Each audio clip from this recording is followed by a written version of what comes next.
Good evening, and welcome to Daily Top Bulletin, bringing you the top 10 current affairs headlines in the most simple, clear, and exam-focused format for UPSC and competitive exams. Every headline is carefully selected to keep your preparation ahead of the competition.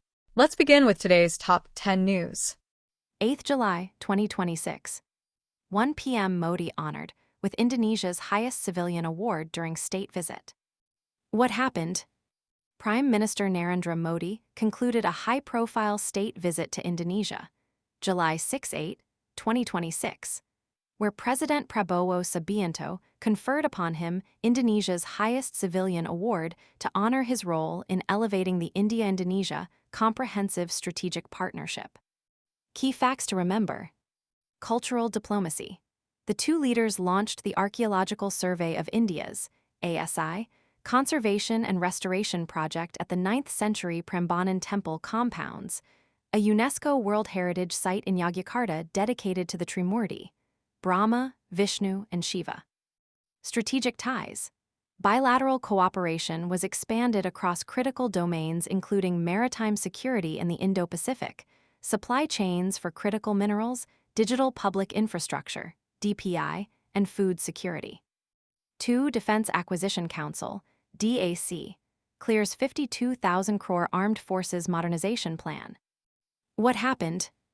The Defense Acquisition Council, DAC, chaired by Defense Minister Rajnath Singh, accorded acceptance of necessity, AON, for capital acquisition proposals worth over 52,000 crore to bolster indigenous combat capabilities. Key facts to remember. Focus on Atmanirparta. Over 90% of the procurement value is sourced under the Buy Indian IDDM, indigenously designed, developed, and manufactured category. Key procurement.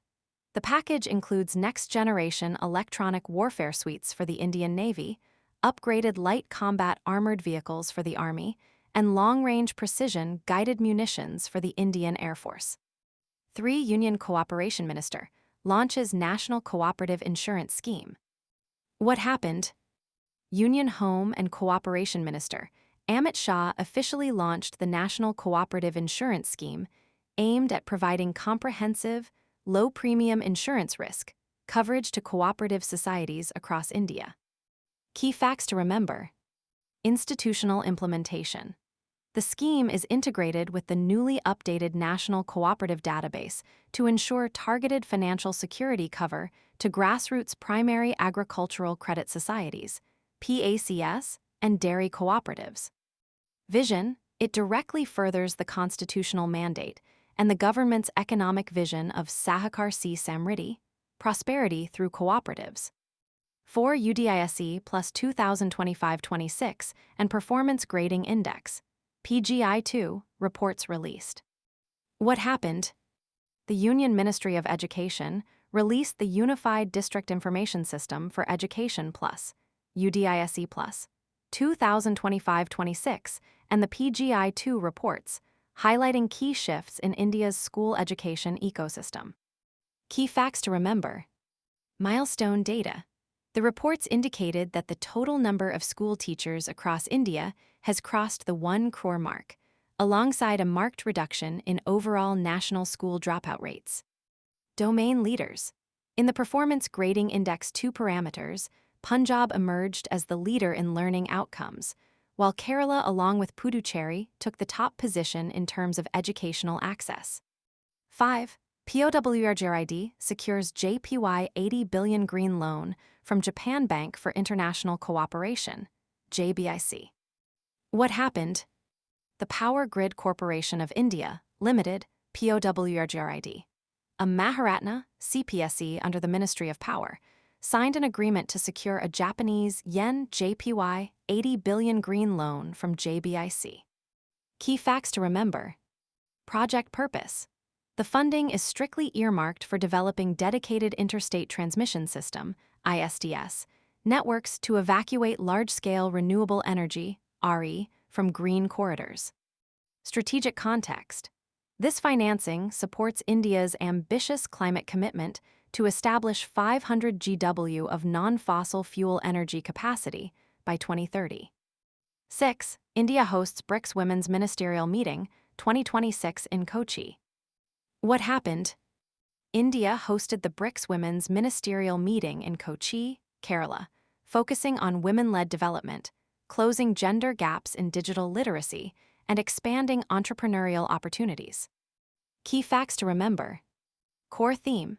The session centered around leveraging technology and microfinancing to boost women's participation in the formal labor force. Outcome document. The member nations adopted a joint framework to share best practices on gender-responsive budgeting and childcare infrastructure support. 7. Passion Tracker achieves 100% nationwide Aadhaar-authenticated coverage. What happened?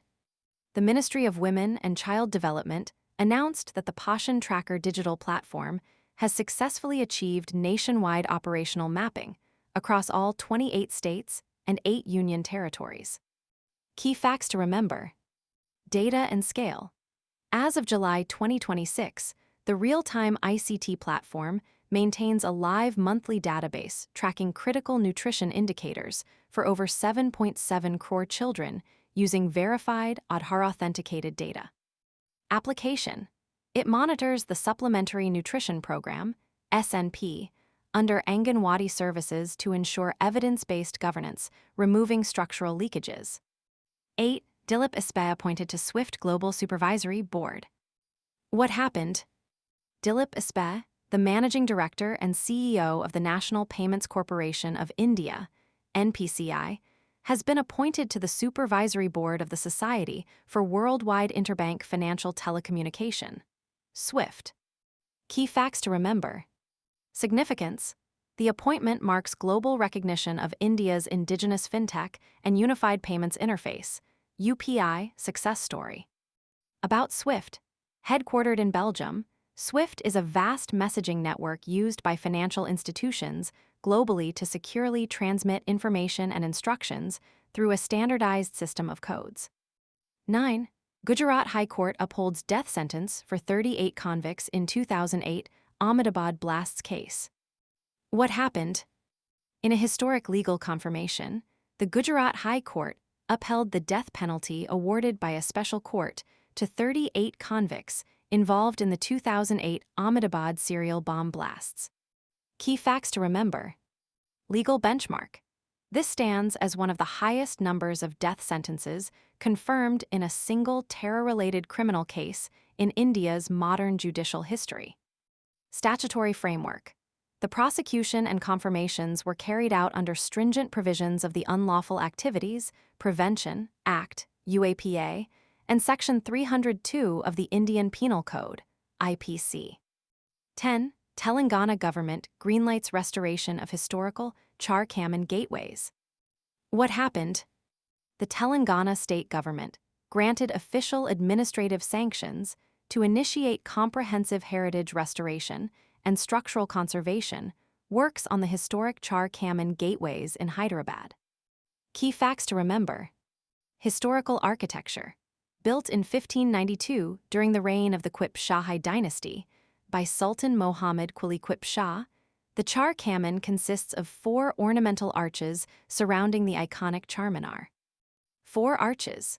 The architectural ensemble includes the Machli Kaman, Charminar Kaman, Kali Kaman, and Shuri Battle Kaman, representing quintessential Indo-Islamic heritage engineering. Thank you for tuning in to Daily Top Bulletin. Stay updated, stay prepared, and stay ahead in your UPSC and competitive exam journey. We'll be back tomorrow with another set of the day's most important current affairs headlines. Until then, keep learning and keep growing. Good night, and see you in the next bulletin.